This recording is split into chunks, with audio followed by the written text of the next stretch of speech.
Hello, hello. Welcome back to another episode of Good Grief, Life After Loss. I'm so glad you're here today because we have a lot to cover, a lot to talk about. But before we dive into today's topic, I thought I would just kind of give a little update on what I ended up doing to celebrate Sam for his birthday. So if you listened to the last episode, I talked about how to celebrate those that we've lost on anniversaries and birthdays. And last Thursday was what would have been Sam's 26th birthday. And it also conveniently was the most hectic work week ever for me. My whole company on-site that I had spent months planning was here in Boston, over 50 people. And so I was in charge of managing and coordinating all of that. And the whole week kind of came to a head on Thursday night. We had a big team party. So Thursday was just chaotic and a whirlwind. And as I had predicted, I was so busy that I honestly didn't even really stop and take a minute to think about Sam. I was very grateful to have received a lot of really nice messages from people. I've received a lot of texts from people in my life, and then I had made a post on my Instagram story and had a lot of nice responses to that too. But I honestly didn't even read those messages until the next day. I saw them coming through. I saw the blue hearts. I knew that they were people messaging me, letting me know that they were there for me. But I wanted to really give myself the time to actually read those messages, to cherish them, to soak it all in and appreciate them. So I decided to hold off until the day after when all the chaos had died down and I was finally alone and had a minute to myself, which is something that it's taken me a while to work on. I used to feel a lot of pressure to respond immediately and very graciously and with a very long text to people who reached out to me and sent love on Sam's birthday and anniversary. And while I still feel like it's really important to respond to people, I've definitely learned that I'm under no obligation to respond to someone within 10 minutes to their text and say, thank you so much, I appreciate it. They know I'm busy, they know I have a lot going on, they know it's a sad day for me and maybe I'm not in the mood to text. So I think it's taken a minute for me to realize that people can wait and it's okay. So it was nice to actually not even have to read those texts, have my hectic, stressful day, and then the next day take a minute to process them and respond. Like I said, as predicted, I didn't even have a minute to think about Sam, and I felt pretty guilty about that, honestly. As I had said, I feel guilty if I don't cry on the actual day, and I ended up not crying at all this year, and I'm kind of upset about it, honestly. Sam's anniversary is coming up in October, so I'm sure if I bank up enough tears, they'll all come out then.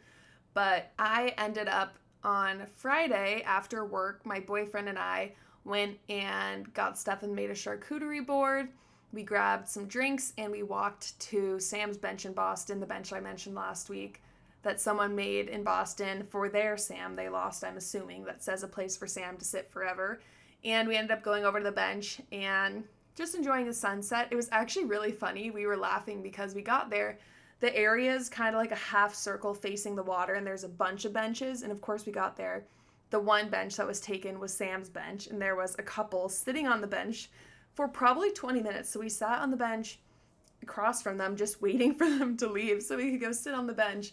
And as we are just kind of staring them down, waiting for them to leave, they're making out nonstop, going at it on what I call Sam's bench. And my boyfriend Harry was like, that's just ironic and hilarious. And I feel like Sam would just find that so funny that there's a young couple making out on the Sam bench while we're sitting here trying to have a moment for Sam.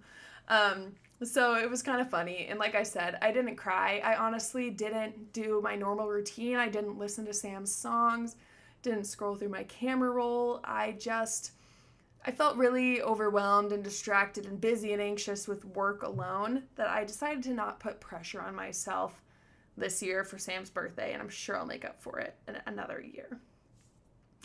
Anyways, that was a very long intro that has nothing to do with what we are talking about today. Today's episode is one that I've been planning for a while, but I haven't fully known how to talk about what I want to talk about until recently, and maybe I still don't even know how to talk about it. We'll see how this episode goes. It's because it's one of those topics that feels uncomfortable and raw and honestly even shameful at times, but I know I can't be the only one who has felt this way. At least I'm hoping I'm not alone in this. So here we go. Let's talk through it together. So today I want to talk about the guilt that comes with the good things that have happened in my life because my brother Sam died. And I'm aware that sounds messed up, but that's exactly why we need to talk about it, or why I need to talk about it. So when Sam died, my world was completely shattered. I lost not just my older brother, but seriously, I lost a huge part of myself, of who I thought I was, who I thought I'd be. And after a long time, all I could see really was what I lost. There was no silver lining. There was no good. But then, little by little, life kept going as it has to. And some things started to happen that were good, really good. And I did not know how to make sense of them. I didn't know if it was okay to feel good and to be happy after losing Sam. One of the first good things that happened is I had the opportunity to give a TEDx talk, something that wasn't even on my radar. I don't think I ever would have done it had I not lost Sam. So I had the opportunity to give a TEDx talk in Park City where I talked about all of the incredible support that we received as a family after losing Sam, how the community really rallied together, but then how in the months and years after that, I kind of started to see our Park City community deteriorating. I started to see a lot of hate and racism and anti-Semitism and just a lot of things that were the opposite of the kindness and love that we experienced. And of course, I would have never been able to talk about that topic had we not lost Sam. I wouldn't have had the example of all the love we received to contrast all the hate I was seeing. So the TED Talk was really the first example for me of what felt like almost taking advantage of Sam's death. I guess you could call it making lemonade out of lemons, but it really felt like, oh, I'm taking advantage of the fact that my brother died. And the TED Talk was a huge success. And I feel like that moment really propelled my future, got me comfortable public speaking with talking about Sam. It helped me see like, oh, good can come from this loss. Something that I definitely have to thank Sam for is that I got into my dream college. And yes, I wrote my essay about Sam because, of course, how could I not? And Babson College was my dream college, and it was very much a reach because I had severely let my grades slip after Sam died. I stopped caring about school completely. I started taking important classes online and probably just Googling my way through them.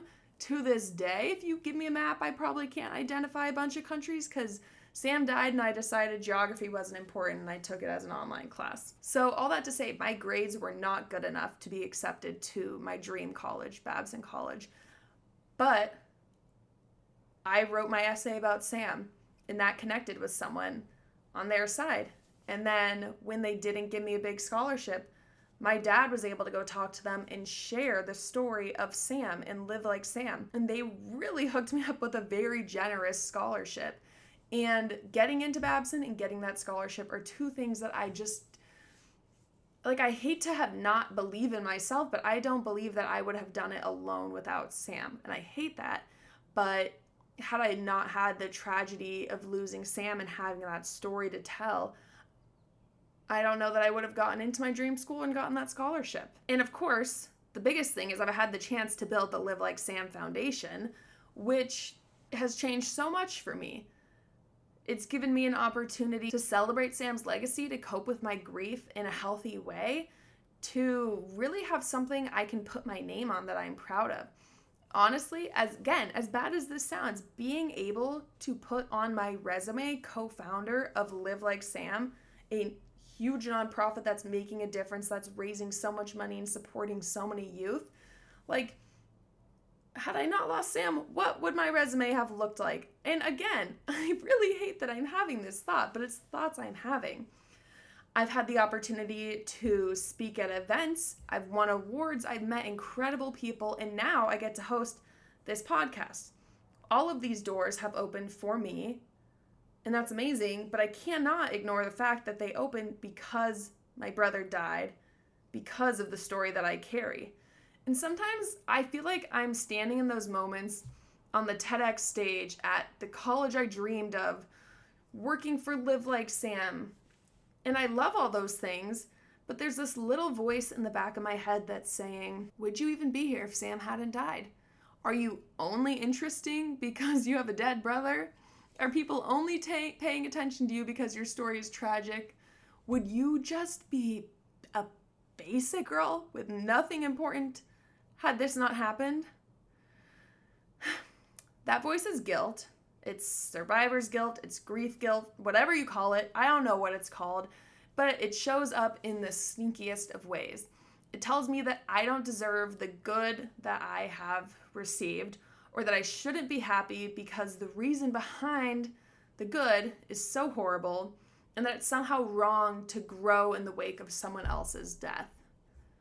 And I know logically I did not choose this path. I didn't want it to happen. It just happened to me. And I would give up the TED Talk, the foundation, every opportunity in a heartbeat if it meant having Sam back. But obviously, that's not how life works. And since I can't undo the loss, I've had to figure out how to live in the reality that sometimes good things can grow out of heartbreak. So let's break this down a bit, because I think this kind of guilt is more common than we talk about. At least I have to assume I am not the only person who feels this way. Some people feel guilty for laughing after a funeral. I think I did. I felt guilty for having joy and smiling and being happy to see my friends. Some people feel guilty for falling in love again after losing the love of their life. I can't even imagine the guilt and the uncomfortable feelings I would have if I were in that situation. People feel guilty for going on a trip, or for even just having a moment where they don't feel the weight of grief pressing on their chest. And for some of us, especially young grievers, I think, grief can become part of the very path we walk in. It can shape our passions, our sense of purpose, our goals. And that's not inherently a bad thing, but it's definitely complicated, because at this point, so much of my identity is not Skylar Jackenthal. I don't even know what. It's Skylar Jackenthal, Sam Jackenthal's younger sister. It's Skylar Jackenthal, the girl whose brother died. It's the co-founder of Live Like Sam. It's the girl with the grief podcast. I've done that one to myself now, but it feels like the only thing I know. And at this point, like, the only thing I have pure passion for is my grief and remembering Sam and sharing my story and his story. So here's something I have come to believe, and I'm still working on truly actually really believing it, but I have to tell myself that it was not Sam's death that gave me talent. It was not Sam's death that gave me a passion and an ability for public speaking. It didn't give me drive or heart or work ethic or the ability to connect with people. What it did do was crack me open. It made me feel more. It made me care more. Honestly, it made me realize that life is short, and if I want to do something, do it and care less about what people think. It gave me a depth that I didn't ask for sure, and perspective I definitely didn't ask for. And yes, that depth shaped the way I show up in the world, because of course it did. But I still had to choose to show up.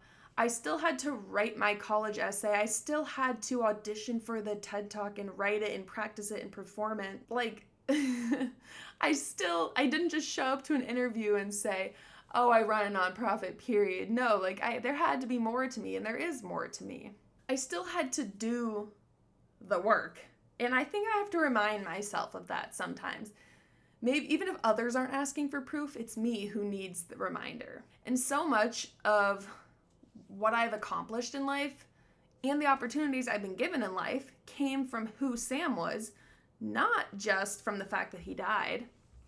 We started the Live Like Sam Foundation because Sam lived with so much joy and courage and kindness, so much passion. That's the part I carry forward. Not just his death and the sadness, but the way he lived, and that's what inspires me to keep going.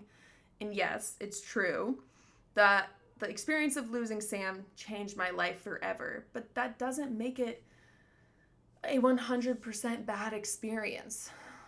I don't know. It makes it bittersweet, that's for sure. I think grief can be two things at once. Grief can feel both grateful and still feel devastating.